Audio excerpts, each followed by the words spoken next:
మాన్యుల మాటలు సామాన్యులకు మార్గదర్శకంగా ఉంటాయి.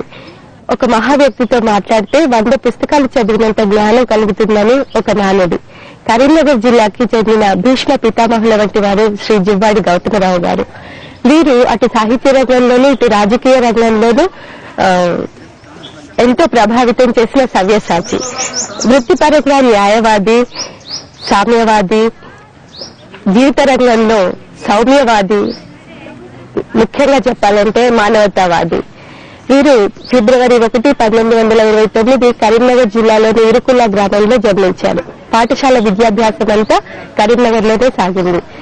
మొట్టమొదటి బీకాం బ్యాచ్ ఉస్మానియా యూనివర్సిటీలో వీరు విద్యార్థి జీవితం మొదలు పెట్టారు. అప్పటి నుంచే రాజకీయోద్యమాల్లో చురుకుగా పాల్గొన్నారు. నిజానికి వ్యతిరేకంగా తెలంగాణ విముక్తి పోరాటంలో వీరు పాల్గొని జైలు జీవితం కూడా గడిపారు. 12 ఏళ్ల వయసులోనే తొలిసారిగా విశ్వనాథ సత్యనారాయణ గారి చెలియని కట్ట చదివారు. అప్పటి నుంచి విశ్వనాథ వారి రచనలపై వీరికి అభిమానం, ఆసక్తి. రామాయణ కల్పవృక్షం వీరికి అత్యంత ఇష్టమైన కావ్యం. ఇంకా వీరు సాహిత్య పత్రికలు నడిపారు. విశ్వనాథ కవితా వైభవం వీరి సమీక్ష గ్రంథం. విశ్వనాథ గారు కూడా తమ భ్రష్టయోగి నవలను వీరికి అంకితం చేశారు. ఈ విధంగా కృతి కర్త, కృతి భర్త అయిన శ్రీ జివ్వాడి గౌతమరావు గారి గురించి, వారి సాహిత్య రాజకీయ జీవితాల గురించి వారి మాటల్లోనే తెలుసుకుందాం. గౌతమరావు గారు, సాహిత్యం పట్ల మీకు ప్రేమ, సేవ చేయాలన్న తలుపు ఎప్పుడు ఎలా కలిగాయి? సేవ చేయాలనే తపన అని ఎప్పుడు కలగలేదు. అది చిన్నప్పటి నుంచి పద్యాలు చదువుకోవటం అలవాటు ఉన్నదన్నమాట. మా చిన్నప్పుడు మా కాలంలో పద్యం రానివాడు ఉండేవాడు కాదు. ఏ ఊళ్ళో అయినా అన్ని చిన్న చిన్న బళ్ళు ఉండే ఊళ్ళల్లో, లేకపోతే second, third standard, 4th standard దాకా. అందులో తెలుగు భాష, ఎక్కాలు, పద్యాలు ఇవి మూడే చెప్పేవాళ్ళు అన్నమాట వాళ్ళు. ఇది వేరే అంతా తర్వాత స్కూల్కి పోయినాక హిస్టరీ కానీ జాగ్రఫీ కానీ అంతా చేసేవాళ్ళు అన్నమాట. అయితే అప్పుడు చిన్నప్పుడు మా నాయన గారు మాకు ప్రహ్లాద చరిత్ర అంటే 6-7 ఏళ్ల వయసులో చెప్పిన పద్యాలు అన్నమాట అవన్నీ. ఇంకోటి వామన చరిత్రం, గజేంద్ర మోక్షం. ఇది బేసిస్ నాకు ఇది సాహిత్యంలో మొట్టమొదటిది అన్నమాట.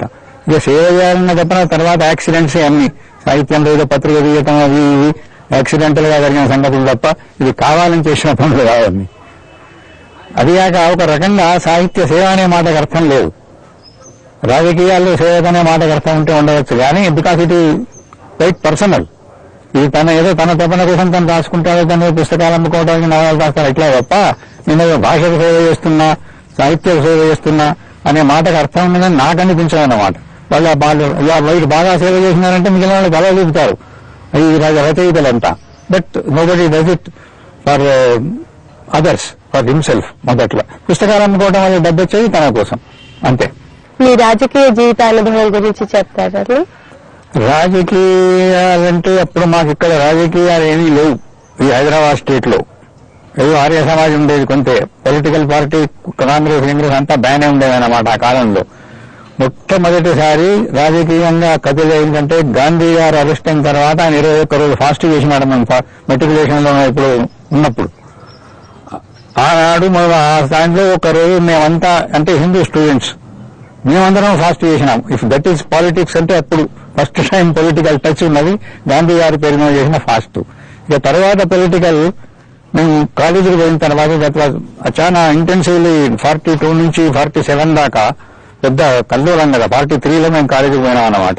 అప్పటి నుంచి ఈ పాలిటిక్స్ లో అందులో ప్రవేశం, ఈ స్టూడెంట్స్ యూనియన్ అవి అక్కడ మొదలైనాయి అన్నమాట. 43 దాకా మాకు పాలిటిక్స్ జోలి లేదు. 1943 15 years సో 44. మీరు ఎమ్మెల్యేగా, ఎంపీగా పోటీ చేశారని విన్నాము, వాటి గురించి తెలియజేయండి.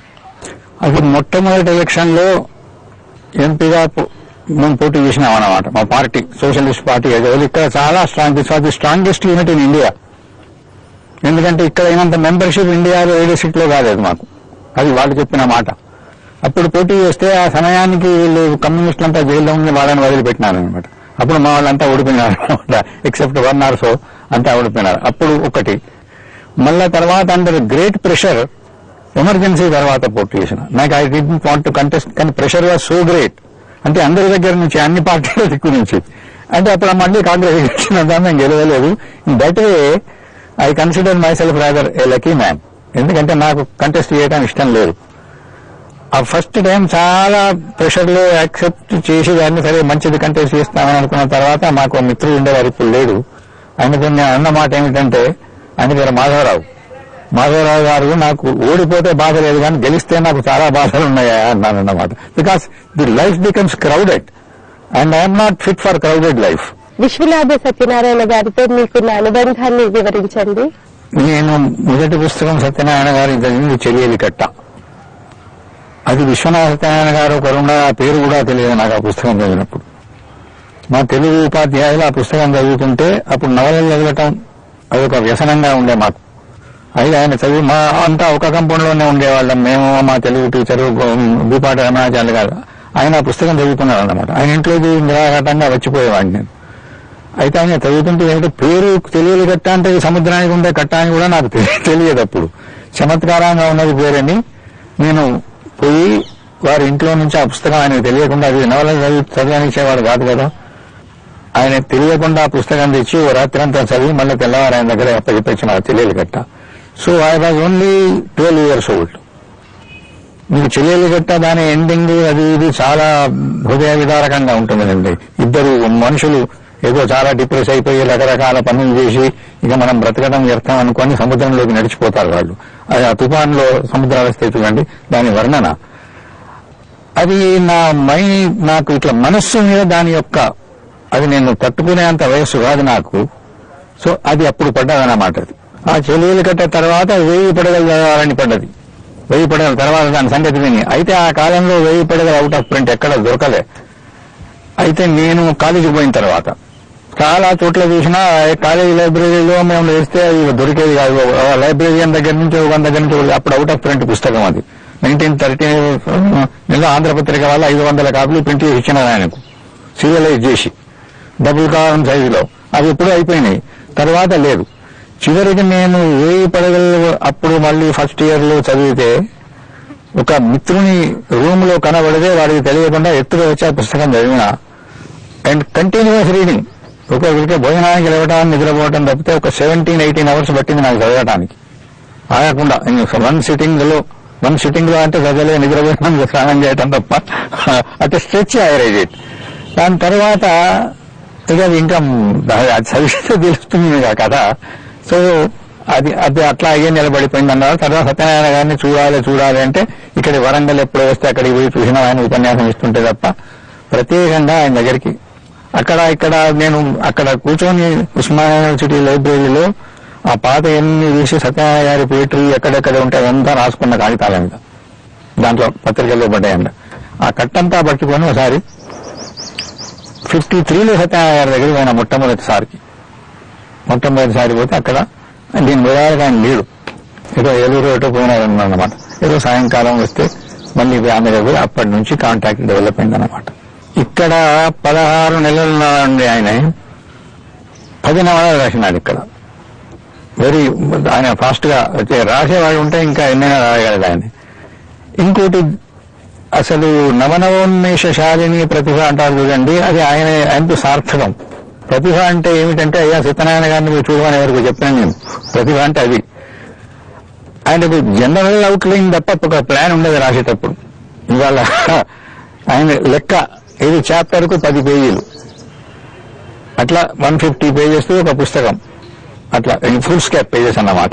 15 days లో రెగ్యులర్ గా రాస్తే 15 days లో నవల అయిపోతుంది అన్నమాట. ఒకసారి ఆయనకి ఏదో ప్రెషర్ వచ్చింది వర్క్ వాళ్ళకు, ఇక్కడ ప్రిన్సిపాల్ ఉండే కదా, ఆ టైం దొరకకపోయేది. టైం దొరకకపోతే వాళ్ళకు 2 నవలలు ఇస్తానని ప్రామిస్ చేసినాడు అన్నమాట. వచ్చేప్పుడు 2 నవలలు రాసుకొస్తాను. అయితే ఈ టైం రాకపోతే ఆయన వాళ్ళ భార్యను పిల్లల్ని అక్కడికి పంపించేసి నవలలు రాస్తామని కూర్చుంటే 12 రోజుల్లో ఈ dictated 2 novels, one after the other. అంటే 300 ఫుల్ స్కాప్ పేజెస్ ఆయన చెప్పటం నేను రాయటం జరిగింది. ఆ తర్వాత ఈ సాయంకాలం మొదలుగా ఉందంటే నేను ఉండలేనండి, నేను వెళ్ళిపోయాను. ఎందుకంటే కుర్చీ టేబుల్ ఆయన దగ్గర ఏమీ ఉండదు. ఇప్పుడు ఇట్లాంటి కుర్చీ ఉంటుంది చూడండి, వేదవాడ మా దగ్గర ఉండేవి. దాన్ని బల్ల కూర్చొని వేసుకొని రాయటం, అటు ఇటు కదలడానికి వీలుండదు, ఇవన్నంతా నొప్పి పుడుతుంది. ఆ స్థితి అన్నమాట. అప్పుడు వేలు వంకర పడింది రాస్తే. అట్లా అప్పుడు రాసినప్పుడు అప్పుడు ఆయన అన్నారు, నా వేగానికి తట్టుకొని రాసిన వాళ్ళు మా తమ్ముడు ఒకరు, మీరొకరు, మూడో మనిషిని నేను చూడలేదు అన్నాడు. మీరు పద్యాన్ని రాగయుక్తంగా పాడతారని విన్నాము. విశ్వనాథ గారి పద్యం ఒకటి పాడండి. ఎండలో నిగ్గనిగ్గలెక్కిన దిరిసన చేరమ్మలను వీక్షించుకుంచు. దిరిసన చెట్లు చాలా ఉండేవి, ఇప్పుడు లేవు. పంచలోహాల క్రౌవన్య ఫలాల్ దిగజారిన మావుల చాదికుంచు. కృత ఏడాది రేకెత్తినట్లుగా పూత ఎత్తిన వేపలు హత్తుకుంచు. జాలువా పచ్చి కేదారంబులకు మధ్య జాలువా నుర్పిల్లు సత్తుకుంచు. నా సరస్వతి గౌతము నాతధిషణయునుమలాముగ కాచమయ్యొప్పు ఇచటి తెలుగు నేల దర్పణముగ తీర్చిదిద్ద మించు ప్రతిబింబములు చూచుకొంచు వచ్చే. అంటే అద్దంలో తన రూపాలు చూస్తూ వచ్చింది అని. అయితే నా సరస్వతి ఇక్కడిదంతా ఇక్కడ వాళ్ళ సాహిత్యం ఇది లేదప్పుడు, ఆయన యొక్క సాహిత్యం పుస్తకాలు అవి ఇక్కడ కనబడకపోయేవి. బట్టి గ్లాసును ఈ గౌతమి యొక్క బుద్ధి దానికి వెనక ఒకటి పేస్ట్ ఉంటుంది చూడండి, అది ఆ పేస్ట్. ఆయన చెప్పిన అర్థం ఏది? గౌతమునాతధిషణయునుమలాముగా కాచమయ్యొప్పు నిచటి తెలుగు నేల దర్పణముగా తీర్చిదిద్ద మించు ప్రతిబింబములు చూచుకొంచు వచ్చే. తన నీడం కనుగొంచు వచ్చిన దయా దారింబడి శ్రీ మహక్కని మచ్చారద పారదాకృతి. పాదర సంబారినట్టుగా పారు. తుక్కా గౌతముల్ కమ్మకమ్మని వాలెండల మేల్ ముసుంగు సబరింపన్. భువిజాకార ఆయన ప్రెసిడెంట్, నేను సెక్రటరీ. వంచిన పెంతంగెడు లెండు మావులుగా పాంజేబు విడంబింపదం. పత్రికా సంపాదకులుగా మీ అనుభవాలు ఏమిటి? అంటే ఒకసారి 1950లో ఒక సోషలిస్ట్ పార్టీ ఆర్గన్ గా ఒక పత్రిక వేసిన జనశక్తి అనేది, అది ఒక సంవత్సరం పాటు నడిచింది అనుకోండి. అయితే దానివల్ల చాలా బాధలు వచ్చాయి అన్నమాట మాకు. ఎందుకంటే దాని అటాక్స్ జనం మీద చేసేది చాలా విపరీతంగా ఉండేది. సాహిత్యంలో కూడా ఇందులో సాహిత్యధార అని ఒక కాలం ఉండే అన్నమాట. ఆ కాలం నేను రాసేది. అంటే ఆ నెలలో వచ్చిన వారపత్రికల్లోని ఈ భారతి, కొన్ని సాహిత్య పత్రికలు, నవభారతి, వీటి మీద మనకు తోచిన క్రిటిసిజం రాయటం అన్నమాట. మా పత్రిక యొక్క విశేషం ఏమిటంటే అది ఎప్పుడూ లేటుగా రాలే. ఆన్ ఎవ్రీ ఫస్ట్ ఇట్ అంది ఇక్కడ వీళ్ళ దగ్గర ఉండేది, న్యూస్ ఏజెన్సీ దగ్గర. అట్లా ఇంకో సాహిత్య పత్రిక ఈవెన్ భారతి ఆ కాలంలో లేట్ అయిపోయింది. అంతకుముందు చాలా తొందరగా వచ్చేది, కానీ ఏమిందో తెలియదు. ఒక్కొక్కటి ఇంకా పోయిన నెల పత్రిక ఈ నెలలో వచ్చేది, అట్లా ఉండే రెండు పత్రికలు వచ్చి. బట్ ఫర్ దోస్ 20 months ప్రతి నెల ఫస్ట్ కు ఆ పత్రిక ఎడిట్ కావటం, అది మా స్పెషాలిటీ. జయంతి మిగిలినది క్వాలిటీ అట్లా ఉంచండి అన్నమాట. అందులో ప్రతి దానిలో సత్యనారాయణ గారు ఆయన అది అభిజ్ఞాన శాకుంతలం మీద 12 ఆర్టికల్స్ అందులో పడ్డాయి అన్నమాట. నాదిన సోమనిది 3 పడ్డాయి. ఇంకోటి ఏదో మొదలు పెట్టే వాళ్ళకి అది ఆగిపోయింది అనమాట, పత్రిక ఆగిపోయింది అనమాట. తర్వాత నాదిన సోమని తర్వాత ఆయన రాసి ప్రింట్ చేసినాడు. అభిజ్ఞాన శాకుంతలం 12 ఆర్టికల్స్ అన్నమాట. ఆ శాకుంతలం మీద ఆ శకుంతలను ఆయన మరిచిపోవటాన్ని గురించి ఆయన గొప్ప వ్యాఖ్యానం చేసినాడు ఆయన అన్నమాట. మరిచిపోయినట్టు వై వాజ్ డిస్టర్బ్డ్, ఏదో మర్చిపోయింది కానీ శకుంతల మర్చిపోలే, ఆయన పేరు గుర్తులేదు. అది దానికి ఆయన చాలా గొప్ప వ్యాఖ్యానం ఉంది అందులో. అది చదవాలి తప్ప చెప్తే అర్థమయ్యేది కాదు. కరీంనగర్ జిల్లా సాహితీవేత్త శ్రీ జివ్వాడి గౌతమరావు గారు, వీరు ఈనాటి యువతరానికి గొప్ప స్ఫూర్తి. వీరి జీవిత అనుభవాలు, సాహిత్య సేవ మనందరికీ ఆదర్శం. గౌతమరావు గారు, మా ప్రేక్షకుల కోసం మీ జీవిత అనుభవాలను, విశేషాలను తెలియజేసినందుకు దూరదర్శన్ వైపు నుంచి మీకు మా కృతజ్ఞతలు.